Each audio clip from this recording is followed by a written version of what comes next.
with tensions rising over the Strait of Hormuz and global oil prices climbing. Let's go to Dubai, where correspondent Natashaturak joins us live.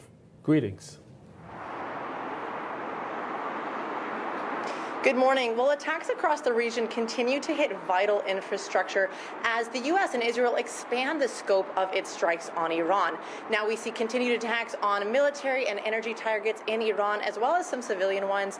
An airport was hit today, the vicinity of Mashhad Airport in Iran, as well as the largest bridge in the country was blown up by a U.S. strike. That is something that President Trump celebrated on a Truth Social post. Now, in retaliation, Iran continues to strike vital energy facilities here in the Gulf.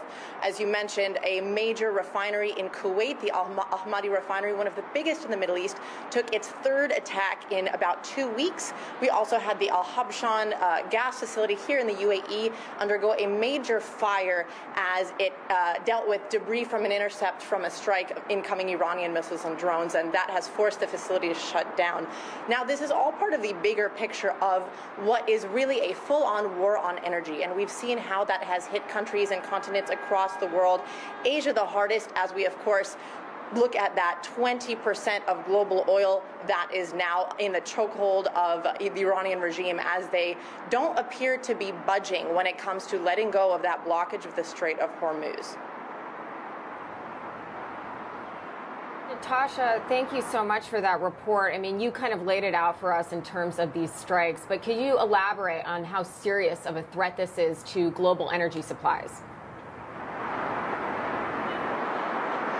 It's literally the biggest global energy supply shock we have ever seen, the biggest in history, bigger than the famous 1973 oil crisis. And like I said, it hits Asia first because Asia imports most of its oil and gas from the Middle East. But this is not just about oil, it's about gas, it's also about fertilizer. If we're looking at liquefied natural gas alone, Qatar Energy supplies 20% of the world's LNG.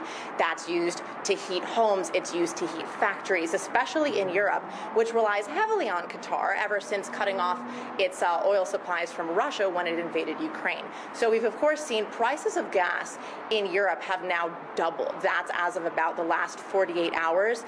You've had countries across Asia do things like declare states of emergency. That's in the Philippines, where 90% of their oil comes from the Middle East. Sri Lanka and Laos have cut down their work days and their school days by some places 3 days.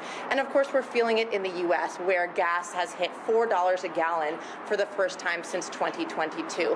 And experts are saying this is only going to get worse as the conflict continues. But even if the conflict stops tomorrow, let's say, we will still continue to suffer prolonged high energy prices because of that fear of risk. So even if individual physical supplies are not affected, that fear in the markets of further attacks, as well as these damaged facilities that could take months or years to come back fully online, will ensure that we are going to be struggling and looking at continued pressure, upward pressure on energy prices for at least several weeks, if not months to come.